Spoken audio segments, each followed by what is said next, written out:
Halo, kembali lagi di channel saya Andi Tandang.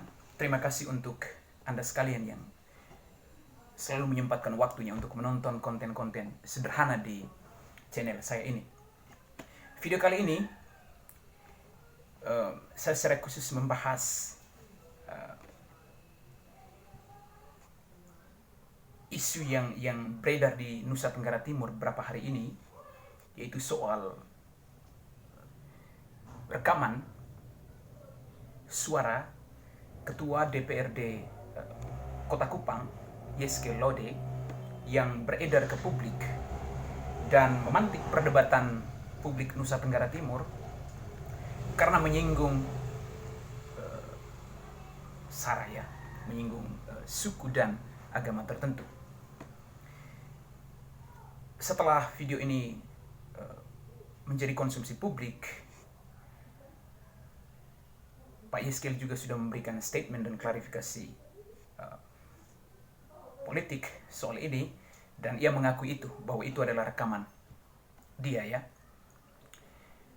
Meski demikian, beberapa organ gerakan atau juga mahasiswa, lalu ada beberapa kelompok tertentu di Nusa Tenggara Timur yang memilih untuk menyelesaikan persoalan ini ke jalur hukum, ya.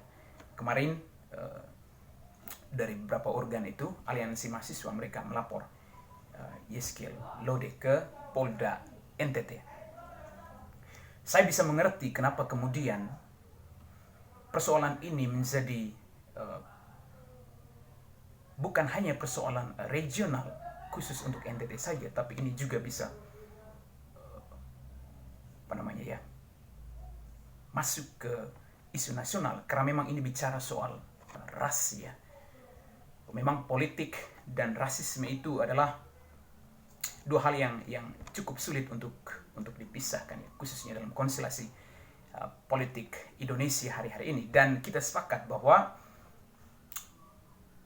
kita mesti melawan habis-habisan ketika ada politisi yang mengucapkan narasi-narasi yang menyinggung ras, suku, agama, ataupun apapun itu ke ruang publik. Tapi ada hal yang menarik, bahwa hingga video ini dibuat, belum ada statement atau semacam klarifikasi yang tuntas, ya, dari partai politik pengusung Yeske Lode. Dan berdasarkan informasi yang saya himpun, bahwa Yeske itu adalah salah satu politisi dari Partai Demokrasi Indonesia Perjuangan, PDIP. Nah, ini yang menarik, ya. Meskipun saya membaca secara samar-samar kritik publik terhadap Yeske, lalu kemudian dikaitkan dengan partai yang mengusungnya, ya, saya bisa menangkap bahwa kenapa kemudian publik menarik persoalan ini, lalu kemudian dikaitkan dengan partai politik PDI Perjuangan. Karena tentu saya dan juga Anda semua bisa membaca, ya, peredaran narasi publik yang dimunculkan oleh PDI Perjuangan yang menyatakan diri sebagai partai paling nasionalis, ya, karena menghidupi spirit nasionalisme Soekarno, ya. Dan publik tentu mengamini itu, ya, sebagai sebuah parpol besar, lalu partai penguasa. Narasi-narasi itu diucapkan ke publik, lalu kemudian semacam memberikan penegasan, ya, bahwa memang PDIP adalah partai nasionalisme. Tetapi justru dengan penegasan politik semacam ini akan muncul pertanyaan-pertanyaan baru, ya. Kalau misalnya kita bicara soal nasionalisme, ya, mungkin kalau bicara soal nasionalisme kita bicara soal cinta tanah air. Tapi kalau kita misalnya kembali kepada konsep nasionalisme Soekarno, yang mana ini menjadi spirit atau ideologi politik dari PDI Perjuangan, ya, tentu kalau misalnya Anda baca dalam satu artikel yang pernah ditulis Soekarno itu, ya, kalau tidak salah itu di tahun 1926, dia pernah menulis artikel yang berjudul Nasionalisme, Islamisme, dan Marxisme. Nah, ia mengambil referensi pemikiran Ernest Renan, ya, itu salah satu filsuf Prancis di abad ke-19. Nah, justru dia bertentangan dengan konsep pemahaman nasionalisme atau cinta tanah air yang cenderung mengedepankan atau lebih mengedepankan soal sentimen atau perasaan semata. Tapi ia mau membawa konsep nasionalisme ini atau nation ini ke dalam satu kerangka berpikir yang sistematis. Sehingga kemudian dia menulis begini, ya. Anda bisa cek itu, ya, beberapa artikel soal ini. Suatu nyawa, suatu asas akal yang terjadi dari dua hal. Dia memaknai nation. Pertama-tama, rakyat itu dulunya harus bersama-sama menjalani satu riwayat. Kedua, rakyat itu sekarang harus mempunyai kemauan, keinginan hidup menjadi satu. Bukannya jenis atau ras, bukannya bahasa, bukannya agama, bukannya persamaan butuh, bukannya pula batas-batas negeri yang menjadi bangsa itu. Bangsa adalah satu persatuan perangai yang terjadi dari persatuan hak ihwal yang telah dijalani oleh rakyat itu. Secara sepintas, kalau kita coba memahami kembali statement yang ditulis Soekarno pada tahun 1926 itu, bahwa bicara soal nation, yang menjadi ide utama dalam nasionalisme Soekarno, itu bicara soal pengalaman kolektif bangsa Indonesia.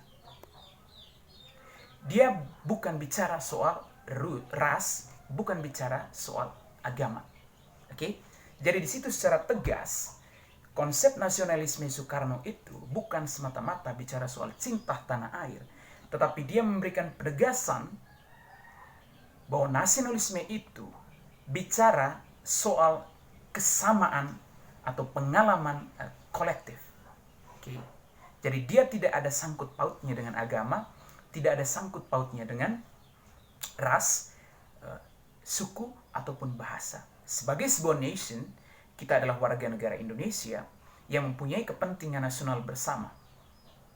Jadi dalam satu kepentingan kolektif ini, hal-hal atau narasi-narasi ras, suku, dan agama, ataupun hal-hal yang menyinggung kelompok-kelompok tertentu, itu tidak boleh diucapkan.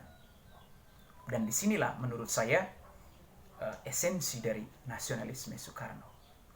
Sehingga memang ketika misalnya PDI Perjuangan memproklamirkan diri sebagai partai nasionalis yang menghidupi semangat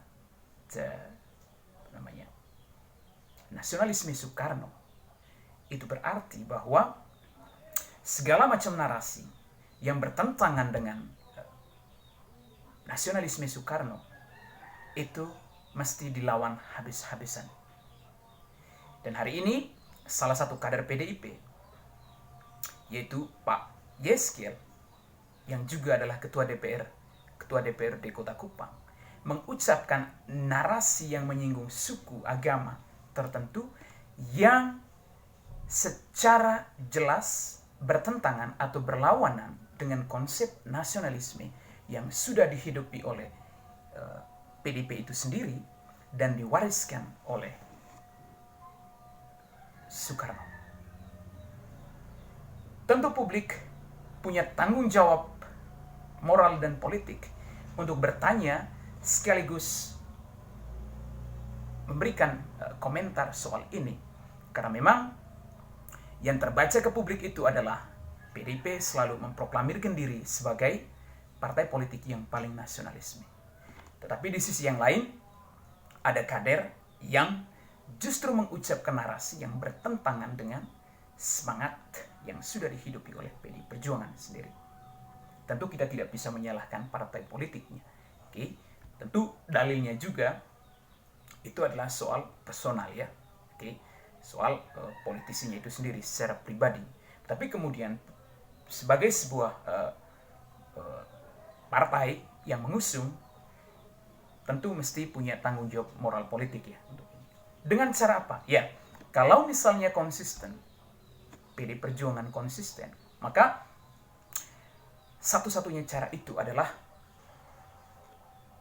mesti memecat Pak Yasskiel Laudi.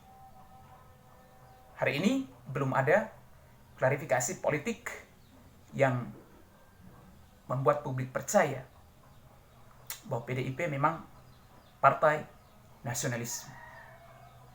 Kalau misalnya PDIP memilih untuk diam dan mungkin saja tidak mau ambil pusing terkait dengan persoalan ini, maka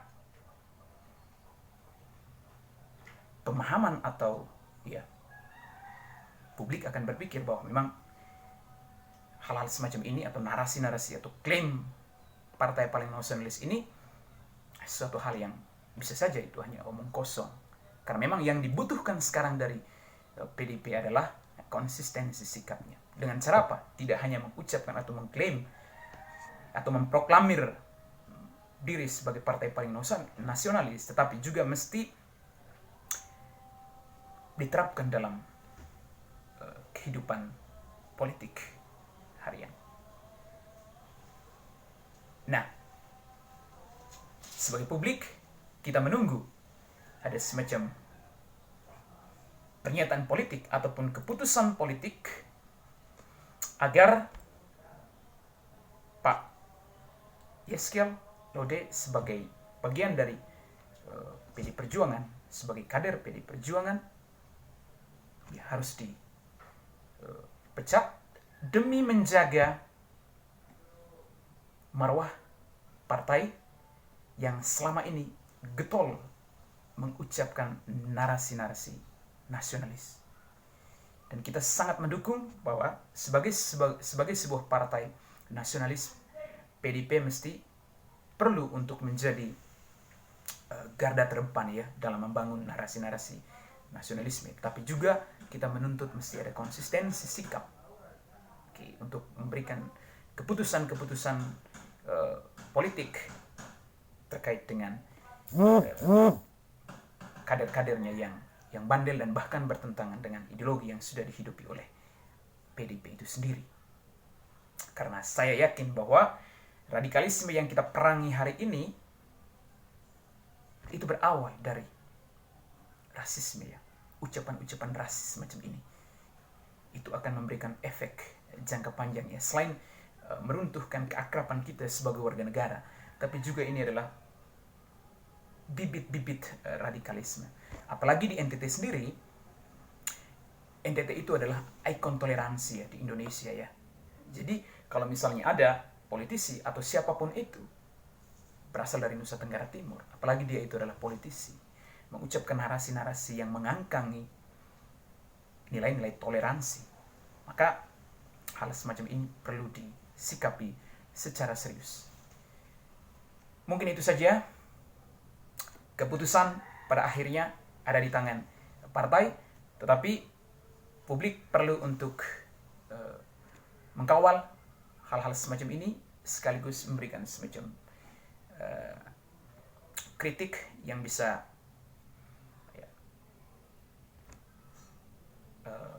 merawat toleransi dan peradaban demokrasi di Indonesia hari-hari ini. Terima kasih, saya Andi Tanang, editor HindiaTimes.com. Terima kasih.